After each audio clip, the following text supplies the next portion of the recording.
Assalamualaikum warahmatullahi wabarakatuh dan salam sejahtera. Sekalung apresiasi saya hulurkan kepada Encik Muhammad Fawis bin Bakri, pensyarah wacana Akademik Bahasa Melayu saya. Saya Sarah Najah binti Ismail bernombor matrik D202091092173 daripada ISM Psikologi akan mengupas isu hangat yang berlaku di Malaysia iaitu isu penderaan kanak-kanak. Baru-baru ini, Malaysia telah digemparkan dengan kes menyayatkan hati iaitu pengasuh mendera kanak-kanak 5 tahun sehingga maut. Lebih menyedihkan lagi, soal siasat telah dilakukan dan pengesahan telah mendapati bahawa pelaku bertindak sedemikian adalah kerana tidak tahan dengan kelakuan hyperaktif kanak-kanak itu. Hal ini menunjukkan bahawa isu penderaan kanak-kanak telah menjadi mauduk polemik yang sering dibincangkan oleh komuniti kita kini. Menurut Timbalan Menteri Pembangunan Wanita, Keluarga dan Masyarakat, Datuk Siti Zailah Muhammad Yusof berkata, lebih 35% daripada kes penderaan kanak-kanak Malaysia yang dilaporkan bagi tahun 2020 melibatkan jenayah seksual. Penderaan kanak-kanak merupakan suatu pencabulan atau pelanggaran yang serius terhadap hak kanak-kanak untuk berkembang dalam keadaan sihat dan bermaruah di samping menyebabkan risiko dalam kelangsungan hidup mereka. Penderaan kanak-kanak ini merangkumi dari aspek fizikal, emosi, seksual dan pengabaian.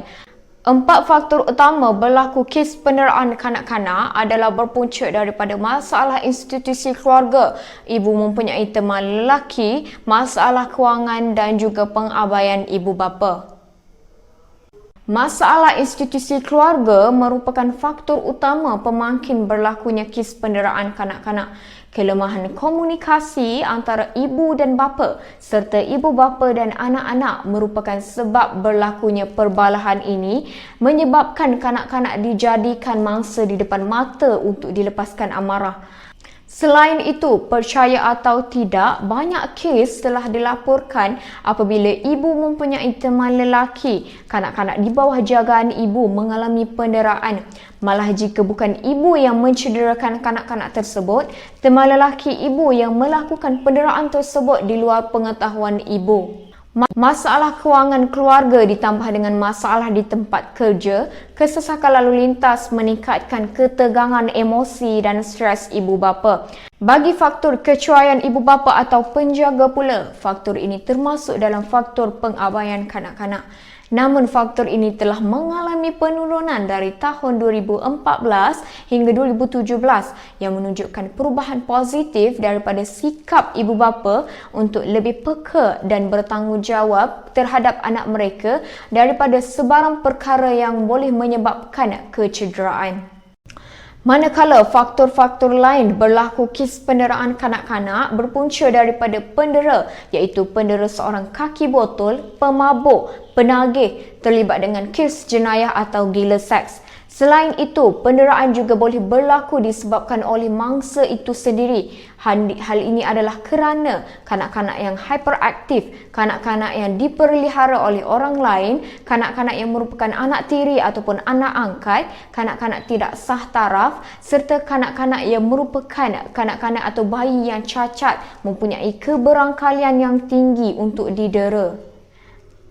Kanak-kanak ini tidak seharusnya didera oleh faktor tersebut kerana mereka tidak diminta untuk dilahirkan sedemikian rupa. Sewajarnya, ibu bapa hendaklah mencungkil kemampuan atau bakat yang terdapat dalam anak-anak walaupun mereka dilahirkan dalam keadaan yang tidak sempurna. Bagaimanakah cara untuk mengatasi masalah penderaan kanak-kanak di Malaysia? Pendidikan ibu bapa hendaklah diimplementasikan dengan rancak. Melalui pendidikan ini, ibu bapa lebih terdedah dengan cara yang betul untuk mendidik anak mereka. Mereka perlu diberi kesedaran bahawa penderaan adalah perbuatan yang sangat keji yang dilarang keras dalam agama dan juga undang-undang. Kempen seperti Keluarga Bahagia dapat menggalakkan ibu bapa berusaha untuk mewujudkan keluarga yang harmoni dan sejahtera. Selain itu, masyarakat hendaklah membuang sikap bagai enau dalam melukar melepaskan pucuk masing-masing kerana sikap ini dianggap sebagai mementingkan diri sendiri. Kepentingan hidup bermasyarakat amatlah penting kerana negara kita yang mempunyai masyarakat yang berbilang bangsa, kaum dan juga agama. Seseorang perlu peka dengan persekitarannya, terutama jiran tetangga, dan sekiranya terdapat jiran yang melakukan penderaan kepada anak-anak mereka, anda bolehlah melakukan laporan kepada pihak berkuasa untuk segera menangani masalah ini daripada terus tular dalam masyarakat kita. Soalannya, bagaimanakah cara untuk melaporkan kes penderaan kanak-kanak atau kes pemotongan bayi? Sekiranya anda merupakan saksi kes penderaan kanak-kanak atau kes pembuangan bayi, anda bolehlah membuat laporan pada talian telefon Teledera pada 1800 883040 atau melaporkan kepada mana-mana pejabat kebajikan masyarakat yang berhampiran dengan tempat tinggal pelapor ataupun melaporkan kepada mana-mana balai polis yang berhampiran. Anda boleh juga membuat laporan pada mana-mana ahli pasukan perlindungan kanak-kanak atau pusat aktiviti kanak-kanak yang terdapat di kawasan berlakunya penderaan, ataupun anda boleh merujuk terus ke hospital yang berhampiran. Penderaan kanak-kanak terutamanya daripada ibu bapa hendaklah dibendung dengan segera kerana kesan penderaan seperti penderaan fizikal boleh menyebabkan kerosakan organ, otak dan juga tubuh kanak-kanak. Malah lebih teruk lagi, penderaan kanak-kanak ini kadang-kadang boleh membawa kepada kematian. Hal ini dibuktikan dengan kes-kes yang dipaparkan pada televisyen dan juga akhbar.